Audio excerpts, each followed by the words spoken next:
The Galactic Military Academy on Proxima Station had trained warriors from 73 different species over its 200-year history. But never in all that time had it accepted humans, until now. Anna Chen adjusted her uniform as she walked through the crystalline corridors, her boots echoing against the translucent floor. Beside her, Luis Martinez kept his expression neutral, though she could see the tension in his jaw. They were the first of their kind here, test subjects really to see if humanity deserved a place among the star's defenders. "Did you see how they looked at us in the mess hall?"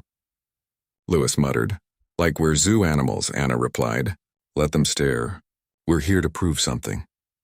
Their instructor, a towering Kralix named Commander Vor Ash, waited at the entrance to the training arena. His 6 eyes studied them with what might have been curiosity or disdain. Anna couldn't tell. His chitinous exoskeleton gleamed under the station's artificial lights. Cadets Chen and Martinez, his translator device, rendered his clicking speech into standard galactic.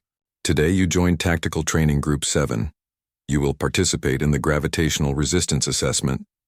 The arena opened before them, revealing a vast space where dozens of alien cadets were already engaged in various exercises.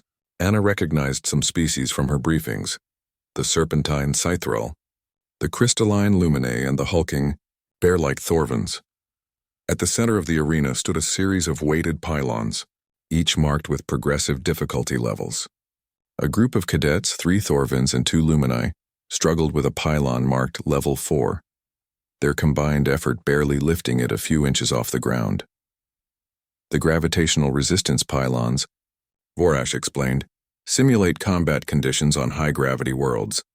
Each level represents an exponential increase in weight. Most cadets train for months before attempting Level 4.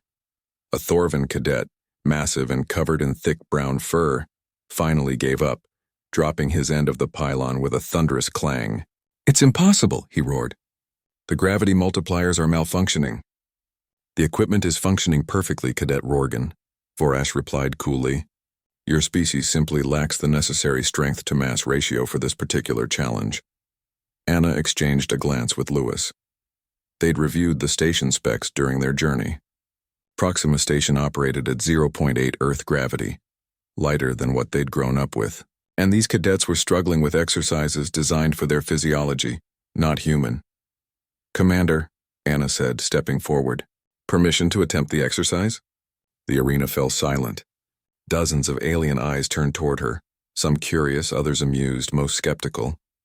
At 5'6", Anna was smaller than nearly every other cadet present. The Thorvin who'd just failed stood nearly 8 feet tall and massed at least 400 pounds. Vorash's mandibles clicked in what Anna had learned was the Kralix equivalent of a smile. "Permission granted, Cadet Chen. However, protocol requires you start at Level 1. With respect, Commander, I'd like to attempt Level 4. The silence deepened. Then, slowly, clicking laughter began to spread through the alien cadets. Even Vorash seemed taken aback. "Cadet Chen, 3 Thorvins, among the physically strongest species in the Academy, just failed at Level 4. Your species' average gravity is only 1.0 standard, and your body mass is approximately 1/3 of a Thorvan. Do you understand what you're proposing?" "Yes, sir." "Permission to proceed?" Vorash gestured toward the pylon. "Proceed." Anna approached the cylindrical weight. It stood about 4 feet tall, its surface etched with luminescent markings. According to her mental calculations, Level 4 should simulate approximately 800 Earth pounds. Heavy, but not impossible. Not for someone who'd grown up in Earth's robust gravity, where evolution had forged humanity in a crucible of brutal physics that most spacefaring species had never experienced.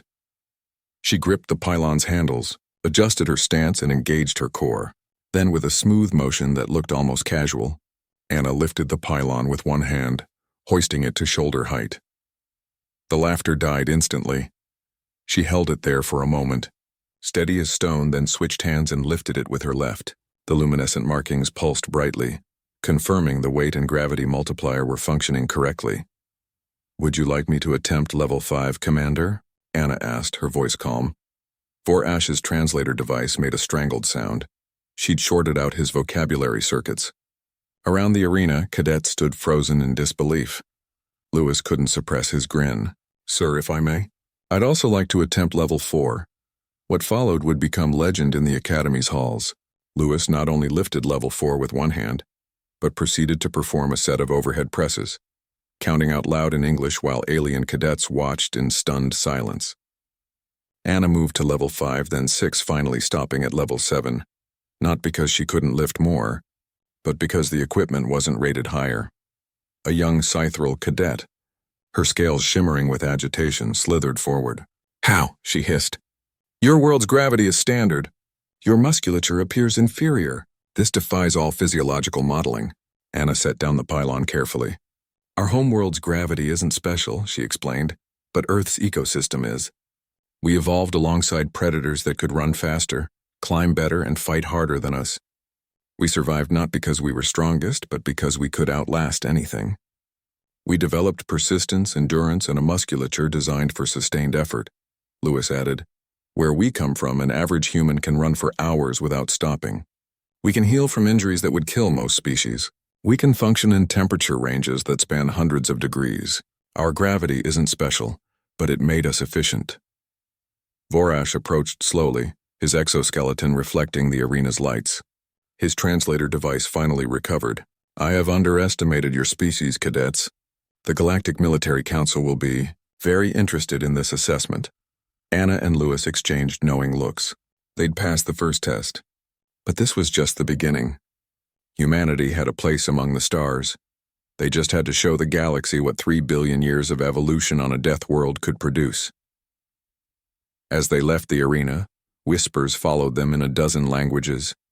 The tiny humans, the Deathworlders, the ones who lifted level 7 with one hand, the ones who would change everything.